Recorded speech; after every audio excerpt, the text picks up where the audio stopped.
And I know you've already been through this, so you're saying that the same people that do the polls here in the United States also do these in other countries, and for some reason in those other countries they're able to get the polling fairly accurately.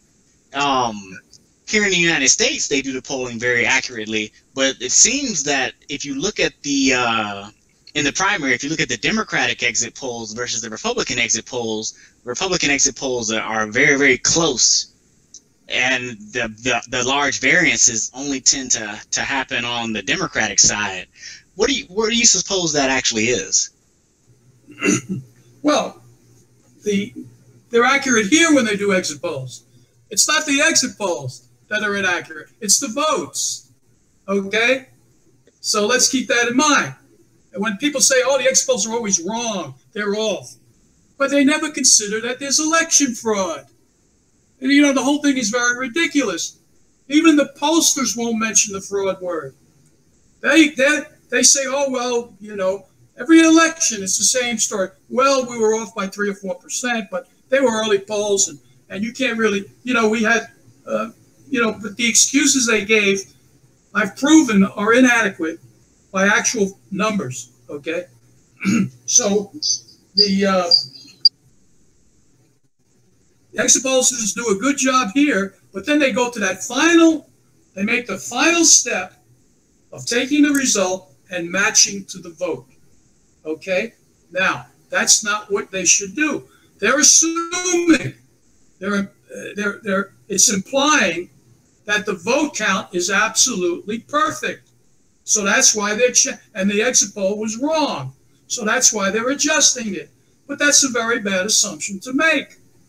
It just so happens that our elections are much more vulnerable to hacking and manipulation than in other countries like Germany, where they don't really screw around with the polls or with the votes. They're much more honest.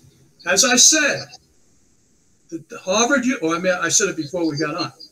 Harvard University did a study of Western democracy election voting systems. We were ranked dead last among Western democracies in the Western Hemisphere. I think I was around 37 or 40. The study is available. It was just done recently. And of course, the mainstream media won't talk about that study. Why are we ranked last? Well, obviously we don't, you know, it's the way we run the elections. We don't have the proper controls. What would some of these controls actually look like to actually help us have a better election system? But before I ask that, let me go back. You said we ranked dead last. What are the factors they're actually rating us on? The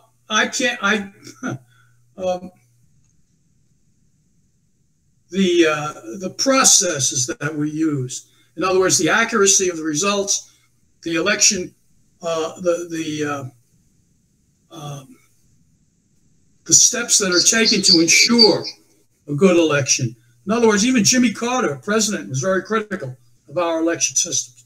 He himself said we ranked very poorly. In other words, the oversight of the process.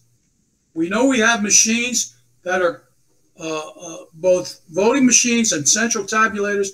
We do not have access to the programming code. It's proprietary. That should tell you all you have to know. Why is it that we can't look inside the machine at the code? There's only one reason. They don't want us to look.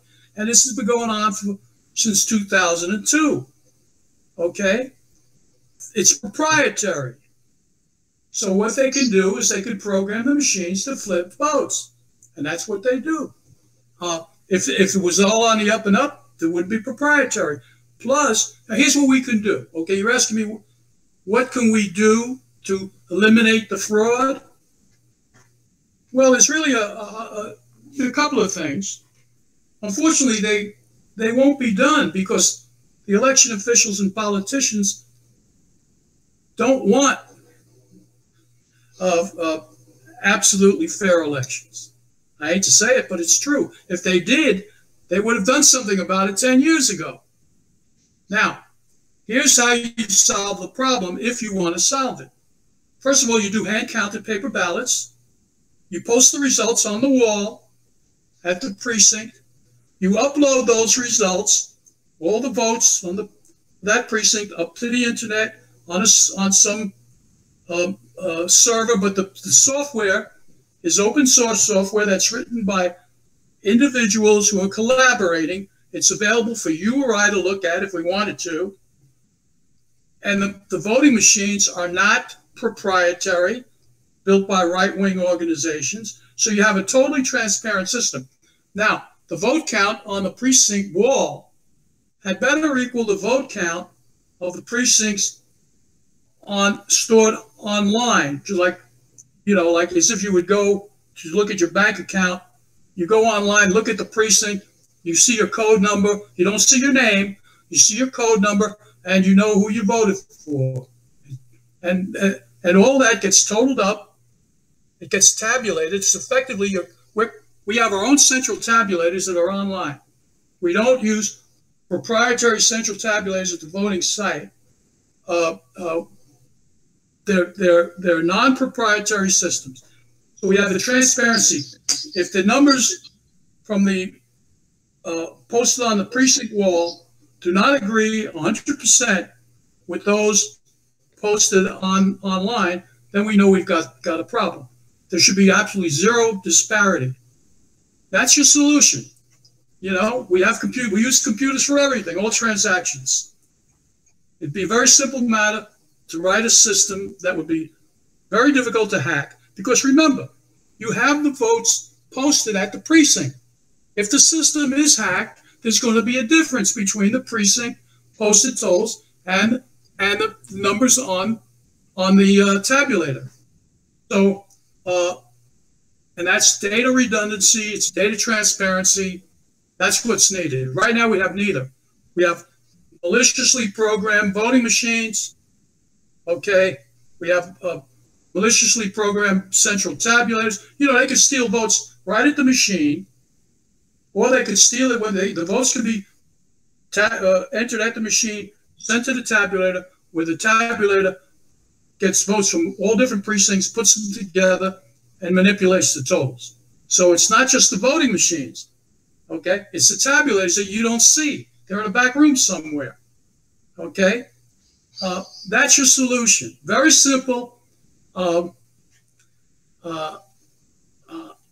get top programmers who are everybody.